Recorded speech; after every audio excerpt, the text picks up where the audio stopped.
gelen bir şey. Çok şu anda bizde devam ediyor işte. Kültür devam ediyor. O devam ediyor.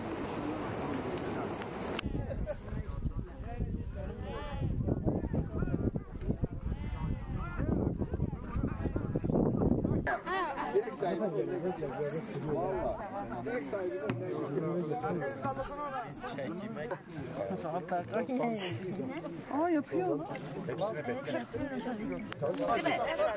Hadi yallah. Aa, şimdi de bu geldi. Böyle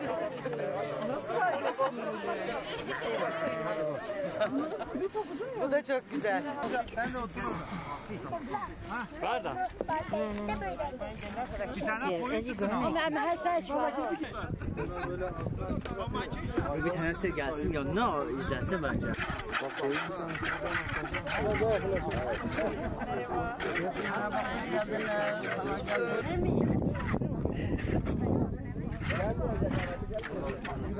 Bugün Van Gastronomi Festivali'nin ikinci günündeyiz. Van Gastronomi Festivali'ni, Van yemeklerini, Van kültürünü tanıtmak için Büyükşehir Belediyesi düzenledi. Burada teşekkür ederim onlara. Burada yurt dışından gelen misafirlerimiz ve yurt içinde Türkiye'nin ünlü şefleri ve gurme yazarları bulunmaktadır. Onlarla bugün ikinci günde yayla gezisi düzenledik. Bu yayla gezisinde Van mutfağında çok büyük rol oynayan Van peynirini yaptık. Van peynirinin yapılması, sağımı ve yapılışını yapıyoruz şu anda. Burada şu anda gelen misafirlerimizle birlikte berivanlar, köyden gelen kadınlarla berivanların su sağımını izledik. Buradan işte Van peynirine kattıkları otlara baktık. Burada endemik bitkilerle yapılıyor bu otlar. Şırdan mayası ve Van'daki dağlarda yetişen endemik bitkilerle yapılan mayamız var. Onu kullanıyorlar. Bunların tamamıyla bütün misafirlerimize gösterdik.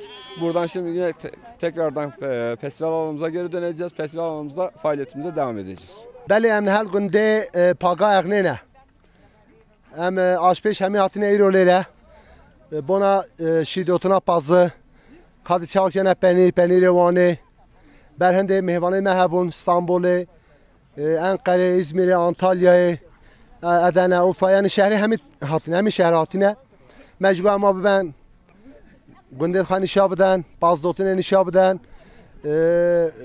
mehvaneti kuyelere ve nişabıdan ematna ve günde her maleci mehvan ve malet xwa teş dane malava avam ced bejim eger jamnete yani günde gele xoşa am hasken herkese be tava günde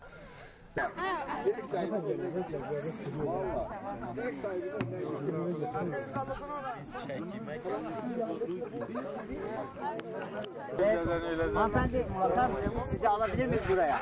Sizleri alalım buraya izleyin böyle. Yok tamam. Böyle bu tarafa geçebilir misiniz? Bu tarafa. İzlerken.